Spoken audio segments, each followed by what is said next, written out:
I'm excited because I do have a guest here with me today. His name is Andrea Petrone. Very, very excited to have you, Andrea. Thank you so much for being on this live with me. And just an FYI to everybody, this is my first time doing a live with someone else. So fingers crossed that everything goes well.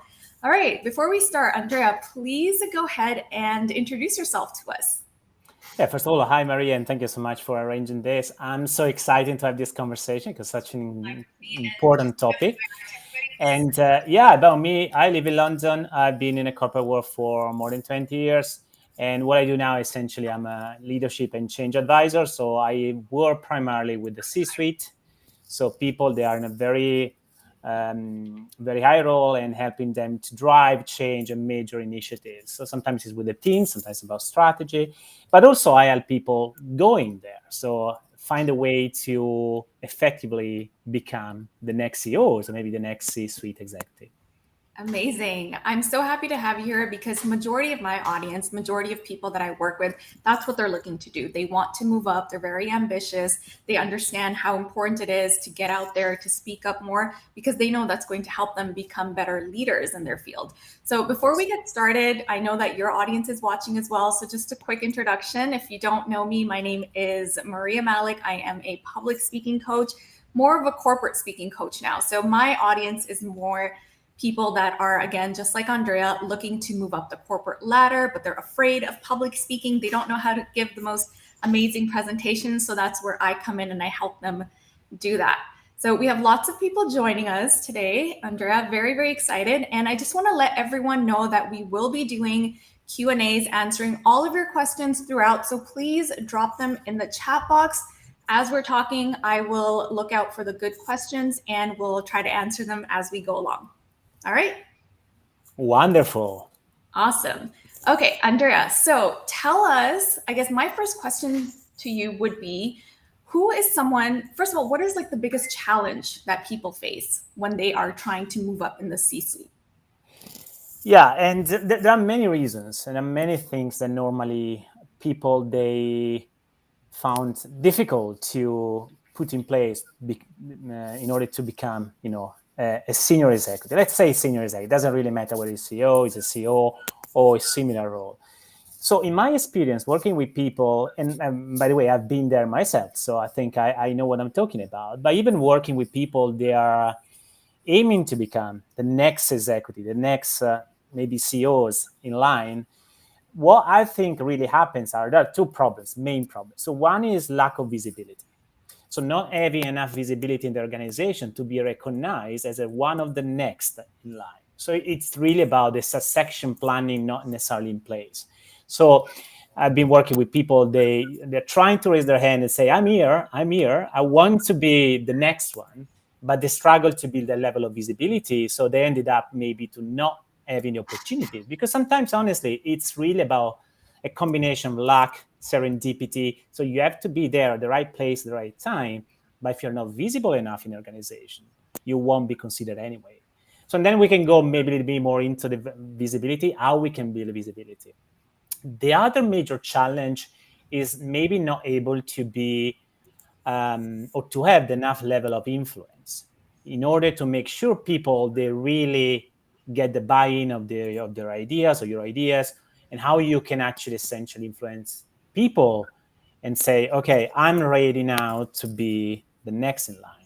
So I think there are many other things, but visibility and influence, in my experience, are the two major obstacle challenges, but also opportunities for people that want to go higher in the ranks. So what is your experience, Maria, about that? I completely agree with you on the visibility part, right? Majority of my audience, they're introverts. So they are people that are a lot more, they're thinkers. They're more people that observe. And people that think more and observe more, because you're so in your head, it's very hard for you to speak up and say that the things that you want. So for example, when you're in a meeting and you're thinking something and you're like, okay, I'm going to say it. And somebody else goes ahead and says it. And you're like, that's what I was thinking, right? Yes. The majority of those type of people, introverts, and I was one of them, right? Like you said, same exact boat. I was one of those people and I struggled a lot as well. And visibility is huge. even if you're there, sometimes it seems like you're not there because you're not speaking up and not using your voice, right? So one tip that I have for everyone is to speak up earlier, right? Because majority of the time, if you wait, all the important stuff that you're already thinking already gets said. So if you have an idea, if you have an opinion, try to get it in earlier, because the earlier you speak up, the more your nerves are going to settle and it'll be easier for you to continue talking throughout. Whereas let's say you wait 10, 15, 20 minutes into a meeting, and then it's like, okay, is there even a point in me talking now? And it's almost awkward if you come in 20 minutes later and you're like, oh, wait, actually, I have this idea, right? So speak up earlier. I think that is something that makes a huge, huge difference. Okay. So It's I a think very nice idea. yeah, yeah. So we do have one question here from Amin, and he is asking, my question is that I struggle to keep eye contact in front of a group. I tend to look down or straight ahead because I'm nervous and I talk too fast. How do I overcome my fear? Andrea, do you have a suggestion for him? You start first, because that's a really in your line of business. I'm curious to see what you think, and then I'll give you my thoughts. Yes. So the reason why I think people are afraid to speak up, right? Especially let's say you're in front of C-level executives, right? A lot of us have imposter syndrome. So we think that, oh no, this person is going to see right through me. They're going to think I don't know what I'm saying. And that's why you're afraid to make eye contact, because you almost feel like they're looking into your soul and they're like, I know you don't really know what you're talking about, when it's really not the case, right? So when it comes to making eye contact and getting comfortable around other people, it's number one, you have to know people, right? It's a lot easier speaking in front of people you already know. So let's say you're speaking in front of colleagues that you haven't met before, or it's like senior level executives, C-level executives. The biggest thing that I would say is to get to know them. Arrive early, talk to them, because when you talk to them, now you're building a relationship, right? Even if it's a very professional relationship, you're still building a relationship. Now, when you're in a meeting, you already know this person's name. It's easier for you to make eye contact with them, and it's easier for you to just speak to them, right? So it's just like when you're speaking to a friend, someone you've known for so long, it's easy for you to talk to them versus a new person. You don't know what to say, how to say it. So arrive early, get to know these people, and that's going to make it that much easier. Is there anything you want to add to that, Andrea? No, it's a great tip, and I do agree. I think most of the connections, meaningful connection, they must be in place before the meeting. So when you have a meeting, normally it's too late because you don't have maybe the time or the opportunity to build that level of relationship and empathy with people, because you might be in a situation where it's difficult to speak up. So your point is super well made. Another big tip, which is very simple to use and actually lead me to the point about strategy about building visibility, is being more curious. So instead of necessarily starting with your statement or your opinion about something, why not starting asking questions? Because starting question is going to make you curious in front of people, and people, they want to hear more about why you're asking this question. And by just having great question and great conversation about your questions, actually, it might start to developing better your ability then to speak at the next round. So it's a very good starting point to break ice and building that level of connections. Okay, great. So I have a question actually. Now, obviously, we're kind of slowly going back into the real world, but a lot of companies are still online and most companies are now hybrid. So, how do you become visible online with your company? Do you have any suggestions on that, what someone can do? Well, let's put it another way. What you shouldn't do is just being every type of meeting just to show up, right? Because many people now, they're having too many meetings, and the reason why they are in all the meetings is just for compliance. So they need to be there because someone asked me to be there. That's, to me, is not clearly the best strategy to build your own visibility. However, I think regardless whether you're working online or offline, what is really important for me, from my experience, to build a level of visibility is trying to find a real problem, a real challenge that is happening in the organization. Because there are so many opportunities to build, to bring new effective ways to do things. And by the way, in any organization, there are so many inefficiencies. Now, just by looking to the inefficiencies, try to find something that is not working, and try to, by having a very high level of curiosity, as I said before, try to start developing a potential solution. It doesn't need to be something big, but good enough that can actually attract interest on other stakeholders. Say, oh, we have someone who wants to speak up. He has something to say. He has a potential solution. And it's not just trying to develop in that on your own, but try maybe to build a potential pilot project. So where essentially you can test your solution, see whether you can fix at a very small scale that level of inefficiencies. So then you can prove it to everyone in the organization that it's not just that you are curious, you want to show up, but you have already something tangible that can be impactful for the organization. So I know it's difficult to do it online. So it's less important to me about the medium you're using, but it's more important how to find these inefficiencies, how to find a potential solution. But they're going to really make you visible in front of the organization. Yeah, no, those are some great points. Thank you for that. I am going to take one more question here because I think this one's a good one. So Mohammed's asking, hi, are there any type of roles that are good stepping stones to becoming a CEO or similar position? So I have some thoughts on that, but before I let you answer this, Andrea, because I think you would know this really well, in my opinion and what I've seen in the workforce, I sometimes people think you have to do each role before you get bumped to that big role. I don't necessarily think that's true.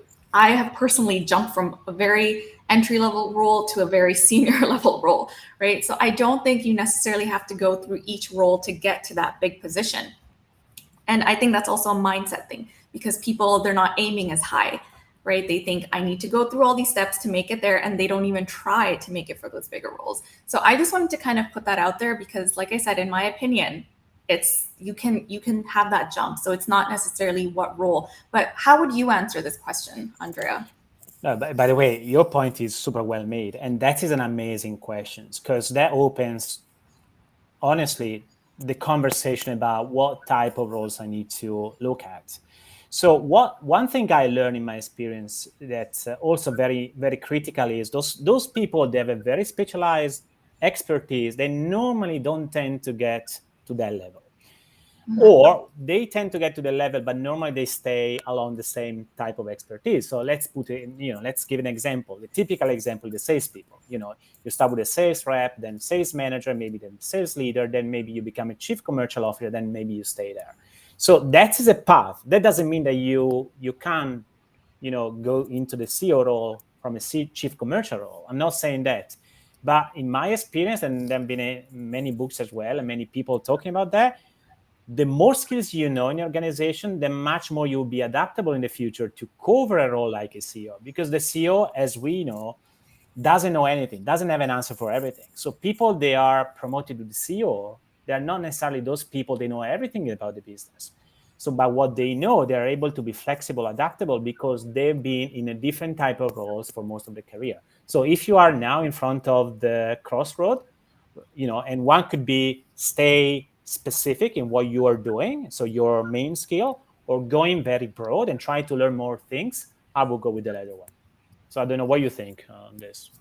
Yeah, I agree. I think you have to be flexible. Don't have tunnel vision. Don't just look at it as one straight road, right? There's so many different options, so many different ways of getting to a C-suite. So I think you need to explore and really know your company. And I think I'm a very people person, and mostly what I teach my clients, whoops, I've been watching us online to make sure everything's working and it fell. So what I really focus on is to make sure that you're building relationships, right? Because I think that's very, very important. And I think that's something not a lot of people do just because you're afraid. You're afraid of the C-level executives. But if you want to be part of them, right? You want to show them that, hey, you can be a part of them. And again, it's that relationship building. You have to speak to them. You have to just kind of be a little bit more friendly with them because that's another way of being more visible. When they see you, they're like, oh, yes, there's this person here. Okay, so next time a position opens up, they'll actually think of you versus here's a list of people we could potentially hire and you're just a name on the list, right? So I think you don't want to be that. You don't want to be the name on the list. You want to actually have a face that they can put that name to. So I think relationship building is huge and a lot of people just don't do it. And I can understand why. It's tough. You don't know what to say, how to say it. And again, that imposter syndrome kind of kicks in. So visibility, we talked about a lot. Other than visibility, what would you say is another thing that is on top of the list that, okay, this is something you absolutely need to do. There's no way around it. Is there anything else, Andrea? Yeah, there are a couple of things. So one is very much related to what you said in terms of knowing people and building meaningful connections. I would go one step further. I would say know super well your stakeholders. Now, if you want to build your influence in the organization, it doesn't just need to be, your boss that needs to understand who you are, what you do, and the value that you can bring to the table. It's actually more than that. You need to understand who are the powerful decision makers in the organization, because these people are important. So maybe they're not, again, maybe it's not your boss, but those people, they have an important say in the organization. People appreciate them, they trust them, they understand what they want. So you need to understand really who are those people, the people that have the power, authority, influence that can actually steer the decision to an organization. And the CEO most of the time goes to these people because they are influencers, right? So they go to these people asking, what should we do in terms of succession planning? Maybe who is the right person to hire or to promote in the organization. So you need to start building this relationship. That's one thing. But the second thing, which is even more important, is not just building relationship, is understanding exactly what these people want. Because if you make them successful and you have a way to make them successful, you will go with them. You will just follow the process, right? That's how it works. Sometimes we think that is all about us. It's never about us. Is when we make other people successful, normally we ended up to be successful ourselves. And it goes two ways. It goes to the people they are on top of onto your level. Let's say, it could be the CEOs, but it could be other lines. But it goes as well down, right, with your team. So make them your people successful. So as soon as they're ready to step up, then you are ready to step up too. So it's a very complicated dynamics, but it's very important understanding how you can make other people successful in your organization. Yeah, absolutely. Do you think, Andrea, that there are certain type of skills that people that are looking to move up on the C-suite, like that they need to perfect before they make that leap? Well, there are many. There are many. I don't think there is one single skill that make you become, the next CEO in line. But it's Mm-hmm. a combination of different skills that you certainly need to learn along the way. My personal suggestion, and based also the work I do with clients, is really about building that emotional intelligence. I know it sounds like a cliche, but it's really that, because emotional intelligence for me is the most important element that you really need to learn. Because the technical skills, the hard skill, you can always learn it. Either on your own, either in the organization through training, through other things. But the Mm-hmm. ability to connect with people, to engage with them, to create a level of empathy and start really sharing, because you can share more with others, but also you can learn more from others. So, and honestly, I don't think there is enough level of empathy in many organizations. That's why people are struggling to understand each other, to build a meaningful connection that you were talking about correctly, Maria. So for Mm-hmm. me, if I need to pick one, is emotional intelligence, and if I need to pick another one, is for me is super relevant, is curiosity again. Curiosity is the most important skills, if you like, not only to become successful in an organization, but also to understand what's going to happen in the future. Because Yeah. we are facing such a very high level of uncertainty, right? Um, and just give you this element, which is I think important, Maria, because I'm interested to hear your thoughts on this. I read an interesting statistic that said that 75% of CEOs they're expecting to change their business model in the next 3 years. So imagine the level of uncertainty, fear, the level of change, speed of change as it required in the next 3 years. Now, if you don't have a high level of curiosity, you're gonna left behind anyway. So curiosity is gonna lead you to become more interested in what's going on, to pick up new trends, and that is what we're looking for. I think the CEO is looking for future leaders, and the Mm-hmm. best leaders in the future are those that are able to anticipate what's going to happen in the future. Yeah, I completely agree with you. I have a few thoughts on this too, but before we Yes. continue, I do want to let everyone know we are answering questions. So if you have any questions, please drop them in the chat box. I have it open, and as we see them coming in, we'll try our best to answer as many of them as we can. So, adding to that, Andrea, a quality that I think is extremely important, and I focus on this a lot, is public speaking. I think you have to be able to present, especially in front of a large audience. As a leader, you need to be able to have, like, overcome that fear, stand up in front of people, speak your thoughts, speak your ideas. So for me, that is really the number one thing. And I think that's why I focus on that so much. So when I help people, and majority of people that come to me, they are people that are afraid to stand up and speak in front of a large audience, right? And I know how important that is. And what's interesting is that as I start putting people through my program, it is a public speaking program. But one of the biggest results they've seen is that they come back 6 months later and they're like, I got promoted, right? Or I got the job that I wanted. And that's what made me realize there is a very direct correlation between your public speaking, presenting skills, your just communication skills, and moving up the corporate ladder. So that's why for me, that is a must. I think the other problem is that this is something a lot of people don't know how to do. They don't teach you this in school. I don't know how it is where you are, but here, US and Canada, they don't teach you public speaking. And when you go your whole life without doing it, now all of a sudden at work you have to do it. You're like, oh my God, how do I do this? Right. So it's definitely something that I think everyone needs to invest in. And it's something that really changes your life in the best way possible, personal and professional. So for me, that's like an absolute must, public speaking. Well, look, if you're able to become a strong communicator, regardless what the method that you use in order to communicate your ideas, your values, etc., you will become a master. You will have a clearly successful career. And by the way, my point I was making before about influence is all about communication, which is the next step. Once you understand the stakeholders, you need to understand what kind of communication and style you want to use in order to influence these stakeholders. Because no stakeholders is the same. Someone could be more right brain, someone else could be more left brain, someone else could be more interested to the vision side, someone else could be more interested to data, fact, logic. So you really need to be able to use, remember the three things, the pathos, the egos, and the logos. That are the three critical areas. And when it comes to public speaking, as you can tell us, Maria, it really depends who is your audience, right? So, and you need to adapt that style based on the audience that is in front of you, right? Yes, I absolutely agree. Absolutely agree with you. So again, we are taking questions. Just to remind you guys, do drop in your questions. And let's take a look at what people are saying here. I do have this question here. Let me know if this is something you can answer. So how to switch from an individual contributor to a team manager? Is that something that, Andrea, you think you can answer? Yeah, it's not necessarily off topic, but it's slightly outside of what we're talking about. But just to give a very very quick answer to Vinod, right? Well, first of all, it's your personal attitude. So I think the individual contributor, they have the potential to show to the organizations their abilities and their values. But unfortunately, the backside of this is they might become like the prima donna. So if they are such a strong performers, and there are in the organization strong performers, individual contributors, they are so good in getting results, right?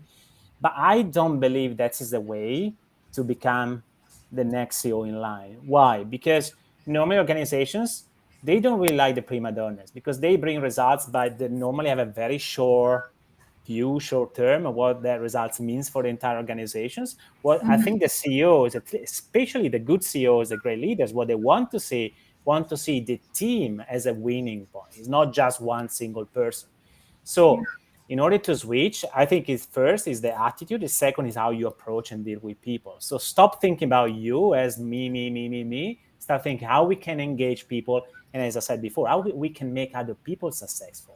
People that will see you anyway. Don't worry at all about that. So it's really a mindset attitude first. Yeah, I absolutely agree. I think with me also, one thing that I like to teach people is instead of telling them, hey, this is what I can do, show them, right? So they should be able to look at you and know that these are the things that you're capable of doing without you having to kind of fill your boss in, during a meeting. Your boss should be the one coming up to you and saying, hey, I noticed that you did that. That's when I think you're going above and beyond and you're showing them that you're capable, right? Like, for example, always showing up on time, if anything, being early, always helping other people. Master your own role first and then start helping your colleagues. That's Excellent. leadership skills, right? That's a sign right there to your boss and your seniors that, okay, this person knows what they're doing. Not only that, but they're willing to help others as well, right? So I think that's also huge. I have this one question here from Mohammed. So, a lot of CEO positions I have seen require certain experiences, such as raising capital and M&A experience. Is there a way to get experience of this nature prior to holding a CEO role? What do you think of Well, that? well, it's another great question. It depends. Of course, it depends of kind of organization you're working with. So some organization, unfortunately, they don't use M&A as a main strategy to grow their business. So unfortunately, you don't have opportunities there. However, of course, you can study, on MBAs or having your courses or training in order to understand better the topics. But that doesn't really mean much, right? Because if you don't have a hands-on experience on things, very difficult will be then able to yourself to prove that you have that level of expertise. So it's a difficult question. I think if you believe, first of all, I don't necessarily believe that raising capital and M&A experience is going to make you CEO. Not at all. I know great CEOs, successful CEOs, they didn't have that experience. But maybe they ended up to being CEO in an organization that are starting M&As for the first time and they're approaching, the process for the first time. I do a lot of work with organizations during M&A and post on integration. And I can tell you there is a lot of inexperience on this topic, but you're learning by doing. The other suggestion is, as I said a little bit earlier, try to find a pilot project, try to find an opportunity to try new skills and learn something, again, by looking at inefficiencies. Maybe an M&A is not yet a strategy in an organization, but maybe you can propose an M&A deal because you see an incredible strategic opportunity for organization. So be proactive and find this opportunity. That doesn't mean that M&A is the perfect strategy for organization. But if you believe that it can be, that is up to you, maybe building a very short, concise, but valuable business case. What do you Okay. think, Maria? Yeah, no, I totally agree with you. I think that's very true. And by the way, everyone, if you are someone that is looking to move up, get promoted to the C suite, do connect with Andrea Petrone.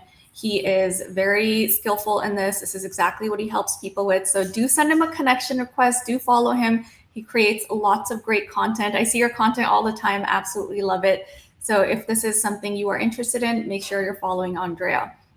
Now, something I wanted to talk to you about, Andrea, I guess what I'm thinking now is, do you think that obviously we're all from different parts of the world, right?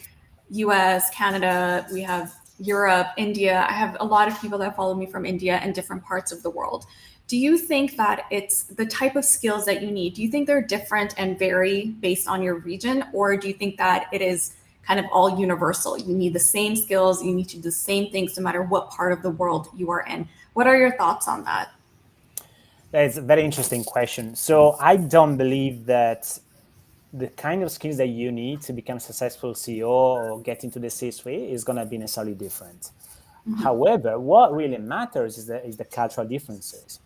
So I'll give you some specific examples. So we have two different scenarios here. So one is the cultural differences based on geography, based on typical demographics element, right? So it could be race, could be gender diversity in terms of location. So the geographical element. So give you already a reason why, how to get promoted, for example, in a Western country or in North America could be very different how you get promoted maybe in the Middle East.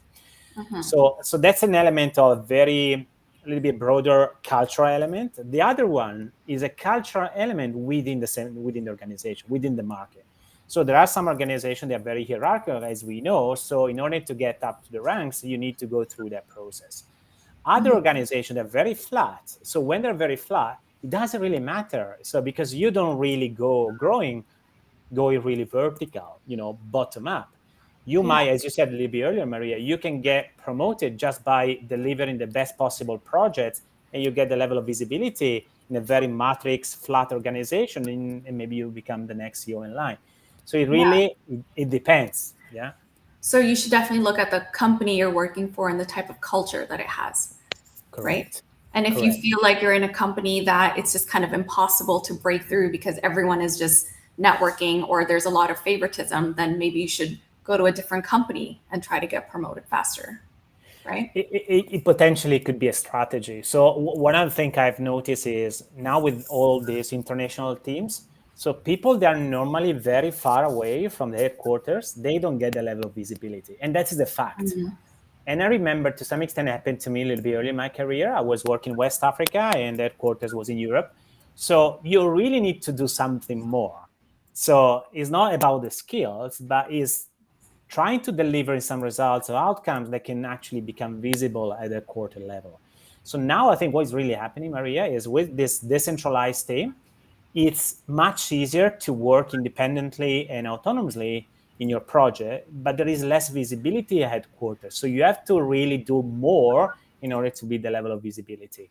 And again, culture really, really makes an important point here because Yeah. organizations, they have their own cultures.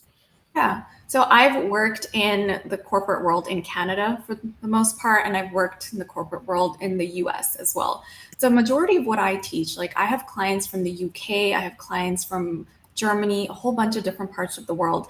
I teach them the same thing, right? And I see the same results. So far, like I think it really does depend on you because everyone that I've trained, like I had a client in the UK. She was part of a group that had mostly people from the US and Canada. She got the same results. Like she came back to me 6 months later and said, "Hey, I got promoted." Right. So that's how I know that, okay, everything, there are universal things that work for everybody. And I am a Absolutely. big believer in that it all comes from you, right? Let's say you are in a company that maybe doesn't promote from within or there are other issues like that. I think when you're so good, it's hard to be ignored, right? And you have to, unfortunately, you have to be that great. And it's not difficult. It's not like it's hard. It's just these things that you need to do to be more visible, like you said. Once you start doing that, right, you just can't be ignored. Then it's just like, okay, this person is great. We have to promote them, right? I tell you what, I think that the most dangerous behavior that we can have in an organization, if we really want to step up, is complacency. Because once we get in a situation where we get complacent with our role, responsibility, salary, package, whatever title, that's essentially the end of our career progression. Because complacency could really hurt everyone. So stay really humble, but also keep challenging yourself. And I love what you said, because at the end of the day, and you are right, Maria, it's all about standards. I do believe that we need to deliver a very high standards of what we do. Sometimes I hear about, yeah, it's not about that. We need to build connections because connection is going to make you more successful. You do need connection, as we said, I've been saying so far. But at the end of the day, if you are a person of value, if you are a person of high standards, of work ethics, and you are genuinely interested to bring value to organization, you will be viewed anyway, right? So don't step back, don't hide. Try to make sure that you have a very high level of standards and people that can see these standards. So Yeah. very, very good point. I think you also have to be persistent because, like, when I was in the workforce, right, if one door closed, I was like, okay, this didn't work. Let me try this instead. Right. So sometimes it's not just, like I said, it's not tunnel vision. It's not just one thing. You have so many different options and so many different ways of getting to your goal. If one doesn't work, try something different. Right. There's always options. And I think the biggest problem, what I see with my clients, it's a lot of limiting beliefs. They think Mm. this is it, this is the only way. And then when that doesn't work, they think, oh no, it's never going to work. And they stop trying, right? You have to be persistent. You have to find ways. You have to do everything from your end. And I'm just a firm believer when if you keep trying, it does work out in the end. It might take you a little bit longer, but if you want it bad enough, it will work out in the end, right? Totally right. Totally right. That requires to a very high level of self-reflection. So spending more time understanding what works and what doesn't work. So don't, just as you said, disregard what you were doing because it didn't work. Maybe there is something there. Maybe the strategy was right, but maybe you did not connect with the right people. Maybe you made the wrong steps, right? So Yeah. so I think people sometimes, especially now, we are running as crazy, right? From one meeting to another, from one project to another. As soon as we finish something, we go to the next one. And I understand there are some specific dynamics work in organization that are dictated by the leadership of having this very high pace, right? However, I always suggest find the time to reflect more about where you are going, where you're heading to, and what you're doing right now is working or working. Sometimes true is in front of us, but we don't want to see it. And that's, I think, is one of the major problems when it comes of changing your strategy. So persistence and making sure that you spend time in reflecting more on what you're doing. Absolutely. I wanted to bring up another topic and how you think that this is related to getting promoted a little bit faster or slower. But how do you think the great resignation is affecting the way that people are promoted? Do you think it's helping people that are already in the workforce, or is it slowing it down? What are your thoughts on that? Yeah, we can talk for an hour about great resignation, but no, it's such a great point. What we know is normally when you leave an organization and you join an organization, normally you get better title, better salary, and better benefits, right? So leaving and joining your organization normally pays off in the short term, right? But it's not going to anyway give you any guarantee that you're going to have a promote in the future. Honestly, if you're leaving because the situation is affecting you, your mental health, your well-being, in your career progression, you must leave it. So for me, it's a no-brainer decision. However, I always say, try always to have a plan B. I love the fact that I appreciate the fact sometimes we can't stay. We can't stay if we don't feel appreciated, we don't feel right. But Yeah. honestly, I don't think it's the right strategy just moving just for the sake of moving because you are moved by your emotional feeling, your situation. I always believe build a plan B, making sure that you have an option before moving into another organization. And I think right now, I think many people have left just because they couldn't stand anymore in the organization. And then maybe, especially now, with what's going on right now, maybe we're facing another financial crisis or quite uncertain in the market. I don't know what is a great idea, just living just for the sake of living. So making sure maybe you have a plan B. But in terms of promotion, yeah, if you stay, you have normally it's take longer, but I think it's gonna work better. If you keep living, you might get short term some good um, uptick, but at the end of the day, you won't see as a potentially a trustworthy person that because you're gonna keep changing organization living.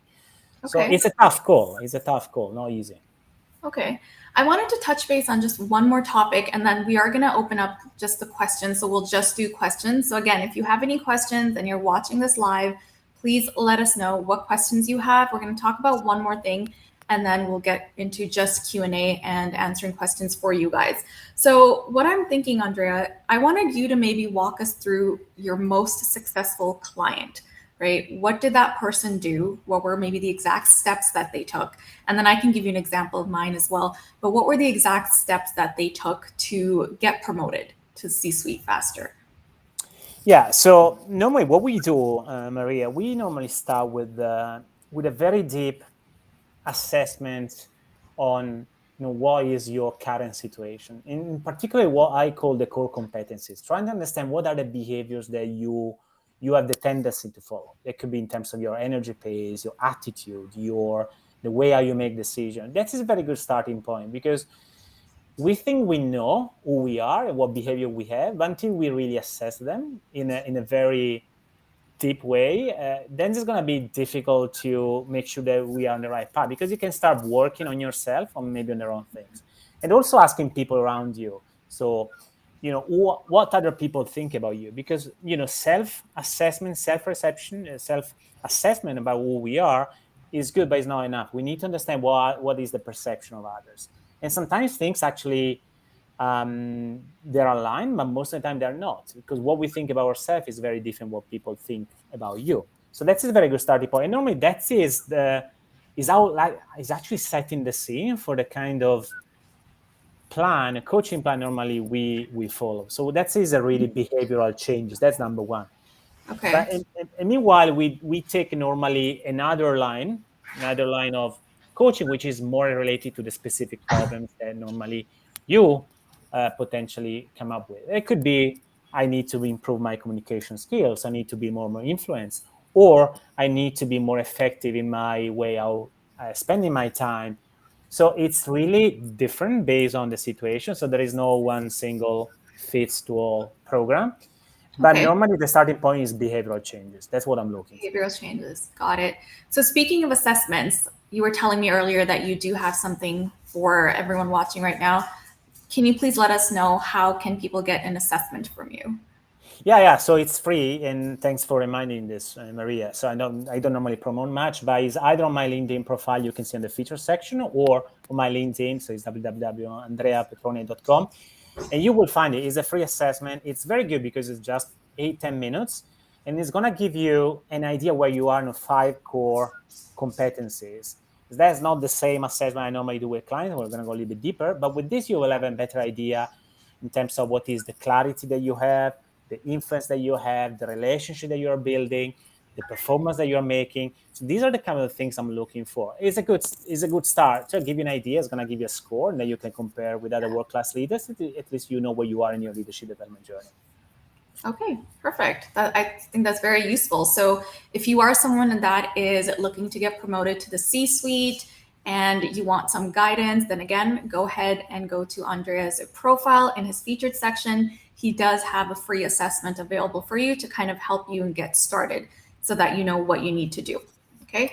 So, Andrea, we're going to take some questions now. So, again, everyone, if you have any questions, please let us know. We're going to answer a few questions for you guys before we get going, and then we'll kind of just take it from there. Did you Yeah, want to Maria. Mhm. Yeah, so tell us, and also of course, for my network. So how do you normally work with the client? So what is the starting point, and what is the journey that you go through? Absolutely. So I actually do a master class and I have one coming up very soon. So the master class is called 3 Steps to Help You Get Promoted Faster, especially if you are an introvert. So this is more for introverts and people that have a hard time speaking up. I was an introvert. I had to go through all of this. So I like to teach from experience. So if you are interested in a free masterclass, all you have to do is go to www.speakatwork.com. You can also go onto my profile. It is right under my little blurb of what I do. It says sign up for masterclass. It's happening very soon. So again, or what you can do is go to speakatwork.com. And it's so much fun. Honestly, I've been doing them for a while. I absolutely love them. The only thing is it's very limited on seats because we do a lot of interactive exercises and I try to like even coach in between in there too. So if you are interested, do sign up speakatwork.com. So let's take a look at a few questions. And I had one here. I think I'd have to scroll back to look at what it was. But the question was something along the lines of how much do politics, like work politics, affect you, like your promotion and stuff? And I know we touched a little bit on that. And what I said was that, you have to just be that great that they can't ignore you, because I think greatness can't be ignored. It doesn't matter. And when you're so good, it's your limiting beliefs. If you think that the politics is going to stop you, then the politics is going to stop you. But if you feel and think that you're going to excel despite the politics at work, I think you can still excel. But what are your thoughts on that, Andrea? Politics and promotions, how do they play together? Yeah, it's such an important question and point. Unfortunately, office politics is there, not everywhere, but we need to face it. And I'll tell you this story, which might be very interesting. So when I was working very early in my career in Egypt at that time, uh, I got promoted very quickly, and I found myself in a situation where, although I was promoted, so my boss has decided to have like a mentor to me, someone that can help me more on the technical side of that. And honestly, I love the idea because that was a perfect combination for me also to learn through the process. Mm-hmm. What happened is this person was going through my back and talking to my boss and trying to show that he was essentially leading the project. It was essentially about him. Why? Because he has his own personal agenda. So I can understand to some extent, but Mm-hmm. it didn't really help me to build a level of visibility. So when I realized that, I really had two options: either go in there complaining with my boss and say, "Oh, don't listen to him," blah blah blah blah, or try to convince this person that we are on the same Same things, page. let's work together, etc. And I tried, but then didn't work. The third option, which is the one that I did at the end of the day I decided to take, was, okay, you know what, you are actually like an enemy right now. I want to make you as an ally. So I essentially changed my approach, and instead of seeing him as an enemy, I started to change completely the way I was leading, the situation. So I started to build really a different type of relationship. And honestly, it was genuine. It was authentic. It was not like anything, you know, um, let's say, not clean in front of everyone. Okay. I really decide to be okay. Let's build alliance here and trying to help each other and support each other, and you work at the end. Oh, nice. Awesome. I like that. And I want to just touch base on that a little bit. I was a complainer. Okay. I used to blame everything and everyone. And I realized that that got me nowhere. And I stopped becoming a complainer. I think it takes so much time and energy to complain to people, to complain to, your coworkers or your boss or HR or whatnot. I think if you spend that time, you focus that energy in the right direction, it's going to pay off a lot more. Complaining does not get you anywhere. If you have a problem, really analyze and look and see, what am I doing wrong? Forget everybody else, right? Look at yourself. What am I doing wrong? And how can I fix this so that, first of all, I don't need to complain anymore. And second of all, the issue gets resolved. So I like that you said that, because being a complainer gets you nowhere. Do the opposite, right? Analyze what's not working and do something about it. And I love what you said, turn your enemies into your allies. Like, if you could do that, that's a power move, right? And that's definitely going to help you than you complaining, because you complaining, I don't think it's ever worked. I've never seen anyone complain and be able to get what they want. Do you know what I mean? No, It's totally. actions that get you what you want. Totally right. And I think is honestly, it's so easy to complain, but normally, I mean, when I led my team in organizations, every time I had someone complaining, I really try from the get-go to shut down the conversation. Say, no, with me, you are not going to complain. So if you want to stay here in my team with me, working with me, I'm looking only for positive outcome and also positive attitude, because complaining, Exactly.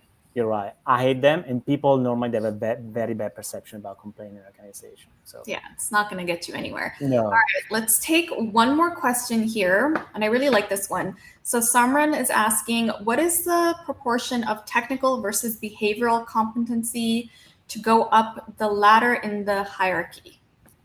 Well, I think we said a little bit earlier, right? So for me, it's 100% behavioral competency. So once you understand how to change your behaviors and build, let's say, virtuous behavior, those behaviors that are going to really make an impact on your performance, you're going to go just fine. You're going to really build incredible performance and having a better career. So forget about it. I'm going to say forget technical skills. The technical skills are important, but they're complementary to the behavioral skills. I do believe if you have the leadership skill, if you have the right behaviors in place, nothing can stop you. And again, you can learn the technical skills in organization, in your own time, wherever you want and whenever you want. But that behavior, they're going to make a huge impact on performance. But again, focus on those behaviors. Don't focus on those behaviors that don't have any impact, right?